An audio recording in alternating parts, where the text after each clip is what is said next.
ఈరోజు మనం చూసే సినిమా మనిషి మూర్ఖత్వాన్ని ఎంతవరకు తీసుకెళ్లొచ్చో చూపించే ఓ హాస్యభరితమైన కానీ ఆలోచింపజేసే కథ. మీరు ఇప్పటి వరకు చూసిన సినిమాల కంటే ఇది చాలా భిన్నంగా ఉంటుంది, కాబట్టి చివరి వరకు తప్పకుండా చూడండి. 21వ శతాబ్దం మొదట్లో మనుషుల అభివృద్ధి ఒక వింత దశకి వచ్చింది. శాస్త్రవేత్తలు భావించినట్టు సమాజం అభివృద్ధి చెందుతూ తెలివైన వాళ్లతో నిండిపోతుందనుకున్నారు. కానీ వాస్తవంలో మానవులు తమ స్థానాన్ని భద్రపరుచుకున్న తర్వాత మెల్లగా సావాసంగా మారిపోతూ బుద్ధి తగ్గిపోతూ పోయారు. తెలివైన వాళ్ళు పిల్లలు పుట్టించే ముందు ఎక్కువగా ఆలోచించడంతో చివరకు వారిలో చాలా మందికి వారసులు లేకుండానే మిగిలిపోయారు. కానీ అజ్ఞానవంతులు మాత్రం ఎక్కువగా పిల్లలు పెంచుతూ సమాజాన్ని మూర్ఖులతో నింపేశారు. 2005లో వాషింగ్టన్ డీసీలోని మిలిటరీ బేస్లో జో అనే ఆర్మీ లైబ్రేరియన్ తన విధుల్లో టీవీ చూస్తూ ఉంటాడు. అనుకోకుండా అతని అధికారి వచ్చి అతను ఒక గోప్యమైన ప్రయోగానికి ఎంపికైనాడని చెబుతాడు. జో మొదట నిరాకరిస్తాడు, కానీ పై అధికారుల ఆదేశాల వల్ల అంగీకరించాల్సి వస్తుంది. అటువైపు ఆ అధికారులు గోప్యమైన ప్రాజెక్టులో పాల్గొనబోయే వారిని ఎంపిక చేస్తుంటారు. వాళ్ళు తయారు చేసిన హైబర్నేషన్ పార్ట్స్ ని పరీక్షించేందుకు జోను ఎంచుకుంటారు, ఎందుకంటే అతడు సగటు మనిషిగా గుర్తించబడ్డాడు. అతనికి కుటుంబం లేదు, బాధ్యతలు లేవు. ఒక మహిళ కూడా కావలసి ఉండటంతో రీటా అనే సెక్స్ వర్కర్ ని ఎంపిక చేస్తారు. ఆమెను నియమించేందుకు ఆమె మేనేజర్ అయిన అప్గ్రేడ్ కు డబ్బు చెల్లించి రీటా క్రైమ్ రికార్డును క్లియర్ చేయిస్తారు. మరుసటి రోజు జో మరియు రీటా వైద్య పరీక్షల కోసం ఒక గదిలో ఎదురు చూస్తుంటారు. జో రీటాను గమనించి మాట్లాడుతాడు. రీటా తాను చిత్రకారిణి అని అబద్ధం చెబుతుంది. తర్వాత సైన్స్ టీం ఇద్దరినీ హైబర్నేషన్ పార్ట్స్ లో ఉంచి ఐవీలు పెడతారు. రీటా భయపడి జోని చూస్తుంది. జో ఆమెను నమ్మమంటాడు. రీటా అప్గ్రేడ్ తన మేనేజర్ అయినప్పటికీ జోకి అతను తన డచ్ బాయ్ ఫ్రెండ్ అని చెబుతుంది. జోకి ఏమీ అనుమానం రాదు. వాళ్లను పార్ట్స్ లో పెట్టి ప్రయోగశాల తలుపులు మూసేస్తారు. కానీ అక్రమ వ్యవహారాల వల్ల ఆ ఆఫీసర్ మరియు అప్గ్రేడ్ అరెస్ట్ అవుతారు. ఈ ఘటనతో బేస్ మూతపడుతుంది. ఆ భవనం కూల్చివేయడంతో పార్ట్స్ కూడా అక్కడ చెత్త కింద పడి మరుగున పడిపోతాయి. 500 సంవత్సరాలు గడుస్తాయి. లోపల జో మరియు రీటా నిద్రలోనే ఉంటారు. సమాజం మూర్ఖత వైపు దూసుకుపోతుంది. విజ్ఞానం మాయమవుతుంది. ప్రజలు చిన్న సమస్యలకే పరిష్కారం కనుగొనలేరు. చెత్తను శతాబ్దాలుగా ఎక్కడికక్కడ పేరు పెట్టి వదిలేస్తుంటారు. చివరికి 2505లో ఒక పెద్ద చెత్త యొక్క భూకంపం జరుగుతుంది. ఓ ట్రక్ చీపురులు పడేస్తూ వెళ్తుండగా చెత్త మీద నుంచి జో పాడ్ కొట్టుకుంటూ ఓ ఇంటి గాజు తలుపు మీద పడుతుంది. ఆ ఇంటిలో ఫ్రిటో అనే వ్యక్తి చాలా పెద్ద టీవీలో మూఢత్వంతో నిండి ఉన్న కామెడీ షో చూస్తుంటాడు. జో పాడ్ అక్కడ క్రాష్ అవడంతో జో నిద్ర నుంచి మేల్కొంటాడు. జోకి ఏమైందో అర్థం కాక తల తిరుగుతుంది. ఫ్రిటో అతనిని తలుపు ద్వారా బలంగా బయటకు నెట్టేస్తాడు. బయటికి వెళ్లి విసిగిన జో సహాయం కోసం వెతుకుతుంటాడు. కానీ చుట్టూ ఉన్న వాళ్ల భాష, వ్యవహార శైలి అతనికి ఏమాత్రం అర్థం కాదు. వాళ్ల మాటలు విన్నప్పుడు అతని భాషను పాంపస్ గా అంటారు. నగరమంతా అతడు చూసి అబ్బురపడిపోయాడు. ప్రతిచోట నాశనం, పాడైన భవనాలు, అసహ్యకరమైన ప్రకటనలు. బ్రాండ్లు కూడా అసభ్య పదాలతో పేర్లు పెట్టుకుని ఉంటాయి. ఆ తర్వాత జో ఒక ఆసుపత్రి లోపలికి వెళ్తాడు. హాస్పిటల్ సైన్ బోర్డు కూడా ఫాస్ట్ ఫుడ్ షాప్లా కనిపిస్తుంది. లోపల చెత్త, మురికితో నిండిపోయి ఉంటుంది. రిసెప్షనిస్టు మౌనం వహిస్తూ బటన్లు నొక్కి మాత్రమే పనిచేస్తారు. జో వెళ్లి సమస్యలు చెప్పగానే ఆమె తెలియదు అనే బటన్ నొక్కుతుంది. వెంటనే జో నీళ్లు తాగేందుకు ఫౌంటైన్ దగ్గరికి వెళ్తాడు. కానీ అక్కడ నీటి స్థానంలో బ్రాండ్ నో అనే ఎనర్జీ డ్రింక్ వస్తుంది. అతడు అలా అడిగితే ఓ వ్యక్తి నవ్వుతూ చెబుతాడు, నీళ్లు అనేవి ఇప్పుడు టాయిలెట్ల కోసమే అని. తరువాత జో డయాగ్నోస్టిక్ మెషిన్ దగ్గరకు వెళ్తాడు. అక్కడ అతడిని 3 ప్లగ్లను మౌత్, చెవి మరియు రియర్ కి పెట్టమంటారు. కానీ టెక్నీషియన్ ప్లగ్లను కలిపేస్తాడు. చివరికి అతడు రియర్ ప్లగ్ ని నోట్లో పెట్టాల్సిన పరిస్థితి వస్తుంది. జో అనుకోవలసిన దానికన్నా ఎక్కువగా అసహ్యపడతాడు. తర్వాత డాక్టర్ గదికి వెళ్తాడు. అక్కడ మేగజైన్ పై 2505 సంవత్సరం అని ఉంటుంది. అతడు మొదట స్పెల్లింగ్ మిస్టేక్ అయి ఉంటుందని అనుకుంటాడు. డాక్టర్ మాత్రం ఏవి విధమైన బుద్ధిలేని మాటలు చెబుతూ జోని పిచ్చివాడు అని నిర్ధారిస్తాడు. దీనికిగాను అతనిపై $5 బిలియన్ బిల్ వేస్తాడు. అప్పుడే జోకి అసలైన షాక్ వస్తుంది. అతడు నిజంగా భవిష్యత్తులోనే ఉన్నాడు అని. అప్పటిదాకా సమయం గడిపినట్టు అనిపించినా ఇప్పుడు అతడికి స్పష్టంగా అర్థమవుతుంది. ఇంతలో డాక్టర్ అతడిని స్కాన్ చేయలేకపోవడంతో అలారం ఆన్ చేస్తాడు. జో అక్కడి నుంచి పారిపోతాడు. వీధులపై తిరుగుతూ మరిన్ని విచిత్ర విషయాలు గమనిస్తాడు. ఒక పెద్ద గడియారం ఎప్పుడూ ఒకే సమయాన్ని చూపుతూ ఉంటుంది. రహదారులపై అసభ్యమైన బోర్డులు, చెత్త, ఆహార కొరత అన్నీ కనిపిస్తాయి. జో ఒక సినిమా హాల్కి వెళ్తాడు. అక్కడ ప్రదర్శించబడుతున్న ఏకైక సినిమా ఒక గెంతులో ఆకాశం ఎత్తులోకి తీసుకెళ్లే ఒక ఎద్దు వెనుక భాగం యొక్క కదలికల్ని చూపించే వీడియో. అదే 8 అవార్డులు గెలుచుకుంది. అది చూసిన తర్వాత రాత్రివేళ ఓ మహిళ ఫ్రెంచ్ ఫ్రైస్ కోసం మెషిన్తో తలపడుతుంటుంది. ఆమె వెళ్లిన తర్వాత జో దానిలో నుంచి ఫ్రైస్ తీసుకోవడానికి ప్రయత్నించగా పోలీసులు పట్టుకుంటారు. అతడు స్కాన్ చేయలేనివాడని గమనించిన పోలీసులు వెంటనే అతనిపై పెప్పర్ స్ప్రే చల్లి అరెస్ట్ చేస్తారు. అప్పుడు అతడు దగ్గర్లో రీటా పాడ్ని కూడా గుర్తిస్తాడు, కానీ ఆమెను నిద్రలేపలేడు. జోను కోర్టుకు తీసుకువెళ్తారు. అక్కడ అతడిని పంజరంలో ఉంచుతారు. ప్రేక్షకులు అతనిపై వస్తువులు విసిరేస్తారు. గోడలు కూడా ప్రకటనలతో నిండిపోయి ఉంటాయి. అతడి లాయర్ ఎవరో తెలుసుకుందామని చూస్తే అతడే ఫ్రిటో.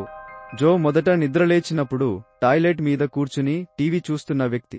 అతడు తన కిటికీ జో వల్లే పగిలిందని నోరు విప్పి జోను కాపాడే ప్రయత్నం అస్సలు చేయడు. కోర్టులో న్యాయమూర్తి, లాయర్లు కూడా పదే పదే అర్థం లేని మాటలు మాట్లాడుతుంటారు. జో తన తెలివితో వాళ్లను ఒప్పించాలనుకుంటాడు, కానీ అతని మాటలు వినగానే ప్రజలు నవ్వుతూ ఆయనపై అవమానాలు కురిపిస్తారు. చివరికి అతన్ని దోషిగా నిర్ధారించి జైలులో పెడతారు. ఇంతవరకు జో అనుకున్నది వేరు, ఎదురైనది వేరు. జో జైలు నుంచి పారిపోతాడు. కానీ మళ్లీ పోలీసులు జోను అరెస్ట్ చేసి అతని కళ్ళలో మళ్లీ పెప్పర్ స్ప్రే చల్లుతారు. అప్పటికే నిద్ర మేల్కొన్న రీటా బాత్రూం నుంచి బయటకు వస్తున్న సమయానికి పోలీసులు వచ్చి ఉంటారు. ఆమె దూరంగా ఉండి వాళ్లని చూస్తుంది. ఆ తరువాత జోను వైట్ హౌస్ కి తీసుకెళ్తారు. అక్కడ ప్రెసిడెంట్ టీం అతనికి ఐక్యూ పరీక్షలో ఇంతవరకు ఎక్కువ మార్కులు తెచ్చుకున్న వ్యక్తి అతనే అని మరియు అతను ప్రపంచంలోనే అత్యంత తెలివైన మనిషి అని చెబుతారు. అందుకే అతన్ని ఇంటీరియర్ సెక్రటరీగా నియమించాలనుకుంటారు. జో ఇది న్యాయం కాదని చెప్పినా ప్రెసిడెంట్ కామాచో హల్చల్ చేస్తూ వస్తాడు. అతని తల పట్టుకుని తెలివితేటల పర్యవేక్షణ చేస్తాడు.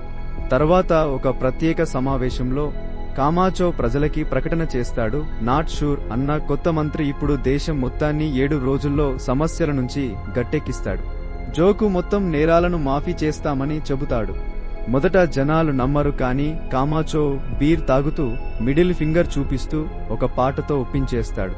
అనంతరం పెద్దగా పరేడ్ జరుగుతుంది. అందరూ ఆనందంగా ఉంటారు. కొంతకాలం తర్వాత క్యాబినెట్ మీటింగ్ జరుగుతుంది. జో తన లాయర్గా ఫ్రిటోను పిలుస్తాడు. వారి ప్రైవేట్ చర్చలో జో టైం మెషిన్ ఎక్కడ ఉందని అడుగుతాడు, కానీ ఫ్రిటో సరిగ్గా చెప్పలేకపోతాడు. జో మళ్లీ డైవర్షన్ కోసం చచ్చిపోయిన పంటలను చూడాలని చెబుతాడు. ఆ గార్డుల్ని రీటాను వెతకమని కూడా అడుగుతాడు. అప్పుడు అందరూ ఆమె అతని ప్రేయసి అని అనుకుంటారు. గ్రామీణ ప్రాంతానికి వెళ్లిన తర్వాత పంటలు ఎందుకు పండడం లేదో జో భూమి పరీక్షలు చేస్తాడు.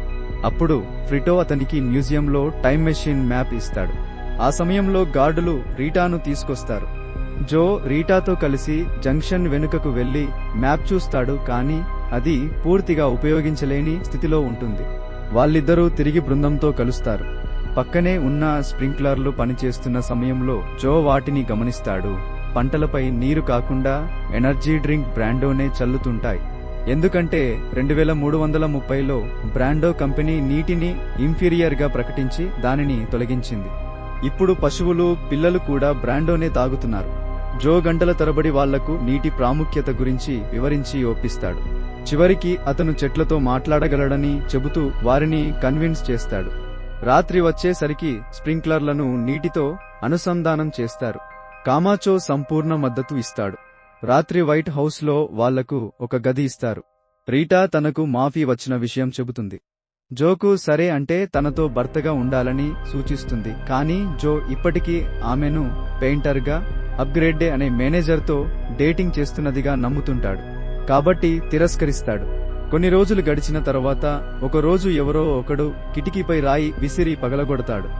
బయట ఒక పెద్ద రౌడీ గుంపు నిలబడి ఉంటుంది.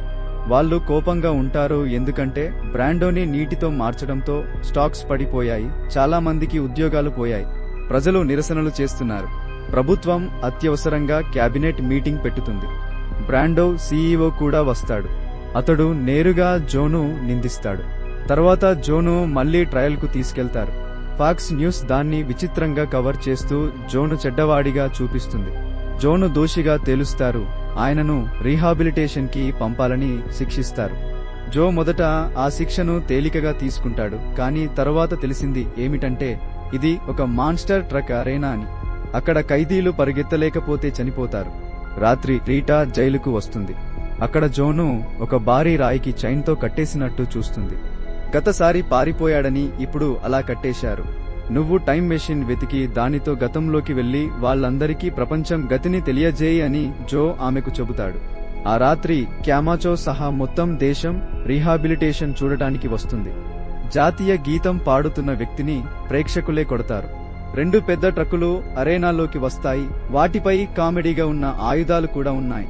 జోకు మాత్రం చిన్న కార్, దానికి ప్లాస్టిక్ నరంగా కనిపించే మోడల్ ఒకటి మాత్రమే ఉంటుంది. పోలీసులు అతని రాయిని కారులో వేసి అందులోకి పంపిస్తారు. ప్రేక్షకుల మీద నుంచి విసురుతున్న వస్తువులను జో తట్టుకుంటూ ప్రయాణం మొదలు పెడతాడు. అతని కారుపై మొదటి ట్రక్కు దాడి చేసి పైకప్పు తీసేస్తుంది. రెండవ ట్రక్కు పక్కనుంచి ఢీకొంటుంది. అంతలో రీటా అక్కడికి చేరుతుంది. ఆమె క్యామాచోతో మాట్లాడేందుకు ప్రయత్నిస్తుంది. కానీ అతను ఆమె మాటలను నమ్మడు. ఇక ట్రక్కులు మళ్లీ వేగంగా వస్తుంటాయి. కానీ జో తన కారును వేగంగా నడుపుతూ రాయిని కారు నుంచి తీయగలిగితే చైన్ అతన్ని బయటకు లాగేస్తుంది. ట్రక్కులు ఒకదానిని ఒకటి ఢీకొని పేలిపోతాయి. జనాలు కంగారు పడతారు. ఈ సమయంలో 3వ ట్రక్కు బీఫ్ సుప్రీం నుండి వస్తుంది. అతను మళ్లీ లేచి ఫ్లేమ్ థ్రోవర్తో వస్తాడు.